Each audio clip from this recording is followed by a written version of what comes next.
Bonjour à toutes et à tous, je suis vraiment très heureuse de vous retrouver aujourd'hui pour une nouvelle émission de La Vérité en Marche, 10 minutes pour convaincre.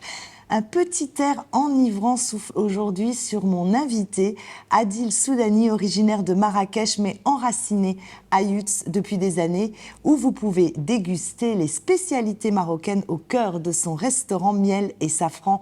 On va y revenir, étape incontournable aux portes de Thionville, dans un cadre totalement dépaysant. Salut Adil. Salut Laurence. Je suis vraiment très contente de passer ce moment avec toi. Le plaisir est partagé. Je sais.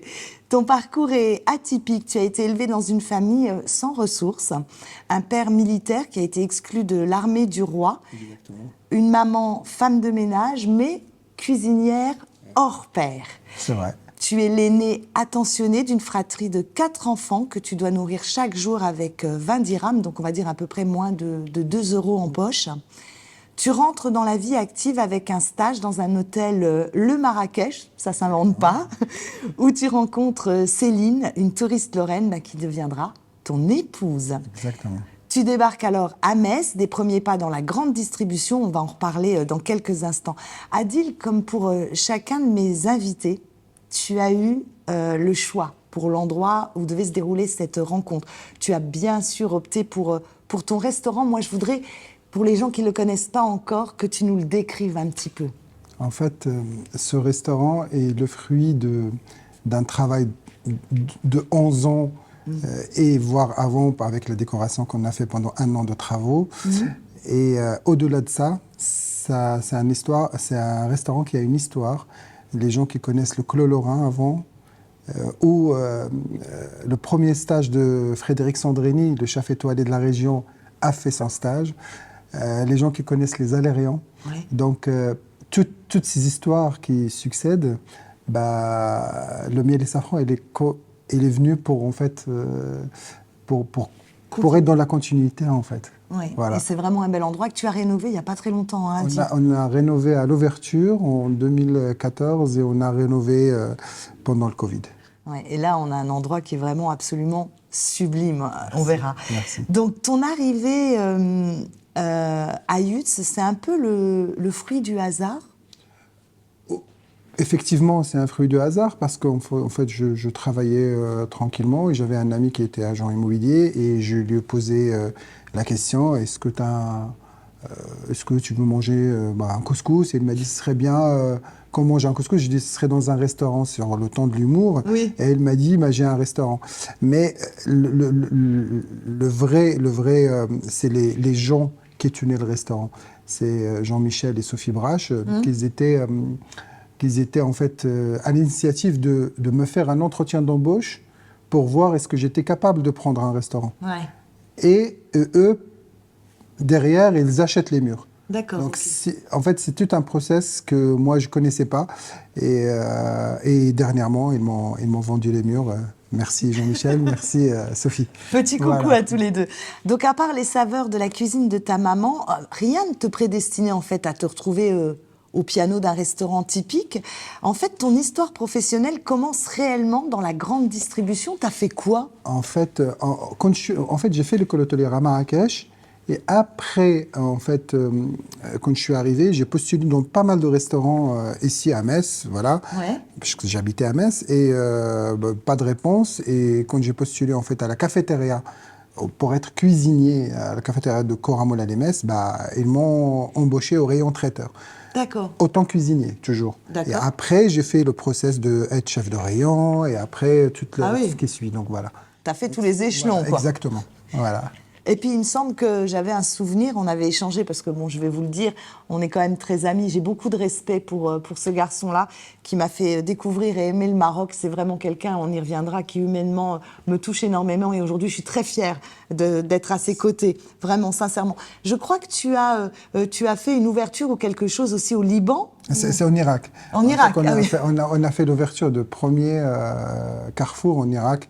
Incroyable. Carrefour Majid El-Foutaï. J'ai été travailler là-bas pendant 9 mois à Erbil. Une très très jolie ville sympathique. Ouais. Donc un bon souvenir. Dans le Kurdistan irakien, exactement. D'accord. Alors tout de suite, tu as voulu faire partager à ta clientèle la culture gastronomique de ton pays. En d'autres termes, on ne vient pas chez toi, et je confirme, simplement pour manger un couscous. C'est autre chose et beaucoup plus que ça. Dis-moi. Exactement. En fait, le couscous reste le plat préféré des Français. Quand on arrive chez nous, ben, bien sûr, 80% des gens ils pensent qu'on vend que du couscous. Mais à côté de ça, on a des tagines, on a des tangias, on a des plats emblématiques de Fès, de Marrakech, de Casablanca. Donc, venez manger autre chose que du couscous. Exactement. Et puis vous ne serez pas déçus parce qu'en plus, la générosité est là et ça te caractérise vraiment. Elle est aussi dans l'assiette, la générosité. Alors vas-y, tu nous mets l'eau à la bouche, comment on dit, la rizza au palais, version marocaine. Bah, en fait, j'essaye. Hein. Oui, c'est la rissa. En fait, si je dois parler d'un plat aujourd'hui qui me caractérise, c'est la tangia. En fait, c'est un plat qui est fait à Marrakech. En fait, c'est fait par les hommes, pour les hommes. Donc, c'est un plat, une jarre, on met un petit peu de la viande, bien sûr, soit du bœuf, soit de l'agneau. Et après, on rajoute du safran, du cumin, du citron, du beurre rance. Et on laisse la magie se faire toute seule dans un four pendant 13 heures. Voilà, là, il faut goûter. Là, il faut vraiment goûter. Bah, ça, on va pas le manquer, c'est sûr. Alors, il ne se passe pas un mois sans que tu rendes visite à ta maman, à Marrakech. Donc, attachement filial, mais aussi l'occasion pour toi de rencontrer, on va dire, ton frérot, comme nous on se dit, frère et sœur, d'enfance, Mohamed Redali. Parle-nous un peu de ce personnage mystérieux qui parlera peut-être pas à tout le monde comme ça. C'est qui Mohamed ? En fait, Mohamed, je pense que c'est le Marocain qui aime plus la Lorraine. Et voilà, donc si je vais le dire, parce que il est devenu Lorrain par affiliation, par vous, par d'autres personnes qu'on connaît dans l'entourage. Exact. C'est quelqu'un qui est formidable, c'est quelqu'un qui est intentionné. C'est au-delà d'un ami, c'est un frère de la vie. On a grandi ensemble, on a rêvé ensemble, on a partagé des choses ensemble, on a vécu des moments difficiles ensemble et on a vécu beaucoup de moments de joie ensemble. C'est quelqu'un que tu aimes profondément. Voilà. Au-delà de l'amour, si ça existe des mots au-delà de l'amour... Oui, c'est inconditionnel, on va dire. C'est une amitié inconditionnelle, au-delà de la filiation, quelle qu'elle soit. Ouais. Et qu'est-ce qu'il fait aujourd'hui ? Mohamed, on le retrouve où, en fait ? Parce que je vois que derrière, il y a un petit clin d'œil. Moi, je ne peux pas m'empêcher de regarder. En fait, c'est le clin d'œil. C'est une copie de la fontaine de la Mamounia. Et Mohamed, il est directeur support aujourd'hui à la Mamounia. Au-delà du directeur financier, là, aujourd'hui, il est directeur support... de la Mamounia Marrakech. Un endroit aussi exceptionnel. Alors, tu ne t'es jamais posé la question, Adil, vraiment, de dire je retourne au pays, je repars au Maroc, sincèrement. En fait, on peut que être sincère dans la réponse. Bien sûr, des fois, avec ce qui se passe actuellement en France, donc on se pose toujours la question. Mais Marrakech, le Maroc reste mon pays du cœur. Et là, je suis dans une terre natale, la terre lorraine, la terre. Bon, tu t'y es attaché vraiment. Je me suis attaché, j'ai mes amis, j'ai mes proches, j'ai tout qui me ramène à Yutz, tout qui me ramène à Metz, tout qui me ramène en Lorraine. Donc je ne peux pas me... Voilà. Et puis, de toute façon, comme on le disait tout à l'heure, tu y retournes aussi souvent que tu en ressens le besoin. Donc, il n'y a pas de coupure, en fait. C'est les deux. On verra tout à l'heure dans le petit jeu si c'est vraiment les deux. Alors, tu foisonnes d'idées, tu as toujours besoin de te créer des challenges. Ça aussi, c'est ta personnalité. Quel est aujourd'hui ton prochain projet ? Il y en a un autre ou... En fait, le prochain projet, on va s'adapter en fait à la clientèle aujourd'hui parce que depuis le Covid, on a beaucoup d'emportés et beaucoup de gens qui cherchent le traiteur. Donc, je pense que le prochain projet qu'on est en train d'étudier, c'est de faire... à l'intérieur de miel et safran, une partie qui va aller vers le traiteur, donc des gâteaux, des pastillas, le couscous, le tagine. On fait déjà de l'emporter, mais là, on va le faire de façon traiteur. Donc voilà, c'est ça le projet qu'on est en train de travailler. Alors, sur ta veste, je ne sais pas si on a vu, tu portes les couleurs de la France et du Maroc. De quel côté aujourd'hui bascule ton cœur ? Tu me répondais un petit peu juste avant, mais... De quel côté bascule ton cœur ? On ne fait jamais choisir quelqu'un entre son père et sa mère. Donc, ma mère, c'est le Maroc, la naissance. Mon père, c'est l'éducation et ce qui suit. c'est ici, voilà, ma vie, elle est ici, mais mon cœur, il est au Maroc, et voilà, et donc... Et puis l'un n'empêche pas l'autre, au final. Voilà, on aime les deux. On aime les deux. Et je pense que toi aussi, tu aimes le Maroc. Alors moi, j'adore le Maroc, parce que Voilà. je vais faire une confidence. J'ai découvert le Maroc assez tard. J'ai découvert le Maroc en rencontrant Adil.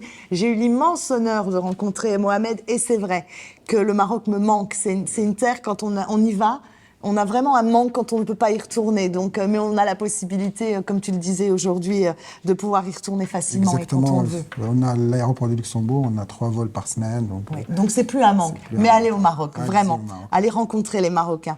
Allez Adil, on va poursuivre cet entretien très riche, puisqu'on a eu quand même beaucoup de réponses, par justement un question-réponse entre nous deux qui va nous permettre un peu de mieux... te cerner ta personnalité, parce que tu es assez en retrait quand même. Mais 2 propositions, un seul choix. Bon, comme c'est toi, tu as le droit de dire Joker Laurence, ou dire Laurence choisit les deux, ou au cas des deux, ou justifier par une explication. C'est ça. Est-ce que tu es prêt là? Je suis prêt. Ok, top chrono. La Mamounia ou l'auberge de la Klaus? Parce qu'il est très ami avec Alexandre Keff, qu'on adore. Donc, moi, choisir dans les cas-là, c'est trahir. C'est vrai. Donc les deux. Je ne peux pas choisir entre Frédéric et Alex Keff et Mohamed. Donc je parle de personnages, je ne parle pas des lieux. Exact. Les lieux, chacun a son... Voilà, Toi, tu es très attaché aux hommes. aux hommes. À tes amis. Et là, le choix, il est impossible pour moi. Donc C'est les mes deux. 3 frères. Mes 3 frères, les deux. Alors, Essaouira ou Saint-Trope? Bah, je vais dire juste Saint-Trope pour narguer des amis qui vont beaucoup à Essaouira. Qui préfèrent Essaouira que Marrakech. Il prend la responsabilité, hein. Marrakech ou Metz? Metz-Marrakech. Metz-Marrakech. Ok, on a tout compris. Couscous ou tagine? Tagine. Pastilla ou Briouat? Bastia. Eau d'Évian ou Mademoiselle? Mademoiselle. PSG ou FC Metz? FC Metz. Ça, du cœur, c'est FC Metz. D'accord. Pour la Champions League, c'est Ouais, tu PSG. peux pas te fâcher avec un de tes amis que je connais bien. Hein. Ouais, oui, exactement. On est d'accord. PSG. On a vécu du moment formidable grâce à mon ami Pierre Singer au PSG avec Mohamed. Eh ben C'est super, ce qui des était super souvenirs. Voilà. Hakimi ou Idole? Bah, Hakimi. Voilà, donc s'il n'y a pas de... Voilà. Je me demande pourquoi des fois je fais des questions. Traversée du désert ou escalade du Mont Blanc? Traverser le désert parce que je connais ça. Je connais D'accord. bien. En sécurité. Ouais. Voyage en avion ou traversée en Avion. bateau? Bien sûr. Lecture au coin du feu ou thriller devant la télé? Lecture. Fils de ta mère ou père de ta fille? Ah. Donc, fils de ma mère, c'est sûr, mais je ne suis pas que le père de ma fille, je suis aussi le père de mon fils. Papa et fils. Voilà. Les meilleurs rôles. Pour conclure, Adil, il nous faut... J'aimerais que tu nous livres un mot qui te corresponde, tu vois, qui corresponde à tes valeurs, qui a du sens pour moi. Pour toi, pardon, pas pour moi. Un mot magique, un mot qui te représente, tu vois, ou que tu aimes bien dans ce monde, qui te peut-être réconcilierait avec ce monde. Passion. La passion. La passion. Dans tout ce que je fais, s'il n'y a pas de passion, je ne le fais pas. Oui, tu es un vrai passionné. Ouais, c'est dans ton ADN. Ouais. C'était super sympa. Adil, je te remercie, c'était un honneur pour moi. C'est moi. Oui, je C'est sais, moi. mais C'est toi et moi. moi, c'est comme ça. C'était pour moi un honneur de faire cette émission. Je l'attendais depuis longtemps. Vous avez compris les liens et l'humanité de cet homme exceptionnel. J'en ai presque les larmes aux yeux. Et c'est rare, vous m'avez rarement vu ému. Mais je le remercie sincèrement d'avoir accepté cette interview et cet entretien. C'est un plaisir. Venez chez Miel et Safran à Yutz, je vous assure vraiment là, vous serez totalement dépaysés. C'est absolument un lieu magique. Je vous embrasse, je vous dis à la semaine prochaine, nouveau lieu, nouvel invité et surtout, prenez tous bien soin de vous. À bientôt mon frère. Merci Sorel.